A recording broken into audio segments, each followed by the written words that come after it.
This is Dallas. Dallas worked for Chicago mob when he was young. He later climbed the ladder and went from club bouncer to hitman. When he was 30, he tried to turn two Chicago mobs against each other, resulting in the deaths of policemen and mobsters. A hate was placed on Dallas by the mob leaders, but he managed to survive. While he was in hiding, he ran an underground gun range. He also performed hits against drug dealers wishing to harm the American drug trade. After 10 years in hiding, he decided to steal a shipment of weapons and try to find a criminal crew.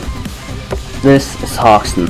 Hoxton fought with his brothers, bullies, rival football supporters, and opponents in unlicensed boxing matches.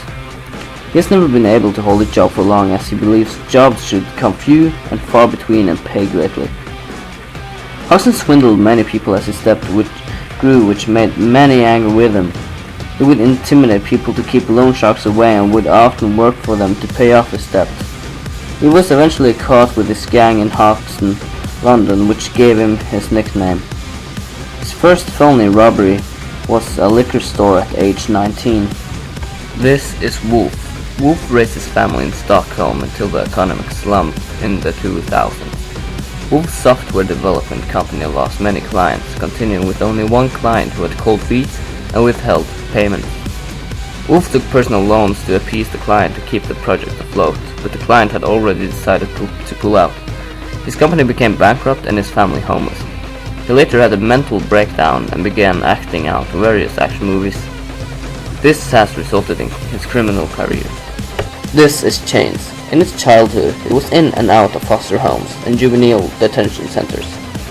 Always eager to test his limits and challenge death, Chains went after the most extreme component within the Navy, the US Navy SEALs. He got there, but his itchy trigger finger and generally unreliable personality caused him to get kicked out fairly fast. Chains left the Navy and went into the world of merc troops, offering his military expertise to the higher bidder. On the open market, he was paired up with all the scum of the earth and sent on missions to all four corners of the world. Soon the majority of Chains' acquaintances were criminals who came and went in the merc teams, either doing robberies and kidnappings as a change from the fighting, or the other way around. Chains always looked for a new adrenaline fix, was quickly swept into this way of living. Chains maintains the military lingo he was taught during his time in the military. He has reached 35 years of age and has cheated death so many times now that he considers himself invincible, and he often challenged current threats to try to kill him.